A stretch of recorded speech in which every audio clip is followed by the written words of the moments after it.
A military analyst on one of Russian state television's most popular networks left his fellow panelists in stunned silence on Monday when he said that the conflict in Ukraine was deteriorating for Russia, giving the kind of honest assessment that is virtually banished from the official airwaves.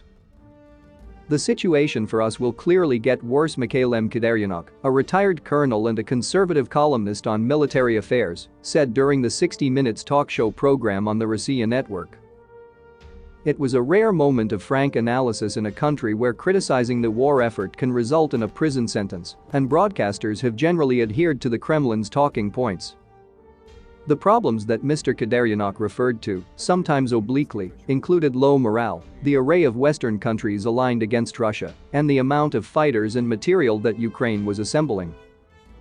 "We are in total geopolitical isolation, and the whole world is against us, even if we don't want to admit it," said Mr. Kuderianok, noting that Russia's resources, military political and military technical, are limited.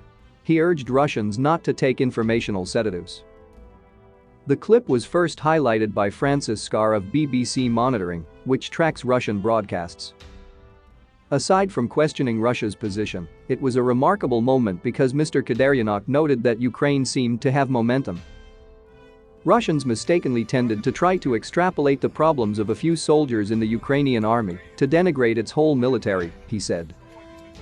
In reality, they were ready to field 1 million men if given sufficient weapons, were highly motivated, and would be receiving an increasing quantity of military support from the United States and Europe, he added. News talk shows in Russia are generally a shouting match, with the half-dozen panelists each vying to drown out the others. On this episode, however, the other panelists stood in stunned silence. Only Olga Skabeeva, the host, who religiously follows the Kremlin line, interrupted with official talking points in sometimes tense exchanges. She attempted to point out that support from China and India was just as good as support from Europe, that perhaps professional soldiers were superior to conscripts, and that Russia had no choice, the standard Kremlin justification for its invasion by presenting Ukraine as a threat. Mr. Kuderianok seemed to be careful not to say anything openly critical of the Russian side, repeatedly stressing that the entire situation was not normal. When it came to morale issues, for example, he reached back into history and noted that Marx and Lenin had said that high morale was an important factor for battlefield success.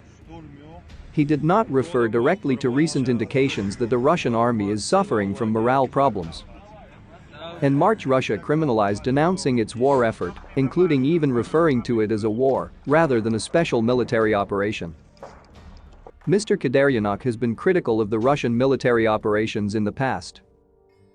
In an unusual column published in early February, before the invasion, he cautioned against it, saying that it would not be the cakewalk that many Russian analysts expected and that it was not in Russia's national interests. He predicted accurately that the Ukrainians would fight hard to defend their country and that the West would provide extensive arms. "There will be no blitzkrieg in Ukraine," he wrote in Nezavisimoye Voyenoye Obozrenie, a Russian weekly newspaper supplement on military matters. Even earlier, about a year after Russia dispatched its military to Syria in 2015 to prop up President Bashar al-Assad, he wrote a column for an internet news service, Gazeta.ru, suggesting that the Syrian army was an unworthy ally, pointing out its lack of military success and corruption. Concerning the war in Ukraine, however, he has previously praised the Russian effort. In comments on his Telegram channel posted only a week ago, he said that military theorists for years to come would study the special operation as something unique. He said Russian advances in the eastern Donbas region were due to the discipline, training, morale of its military, as well as the effectiveness of its artillery. He also repeated the unfounded Russian claim that the Ukrainian side fostered Nazis.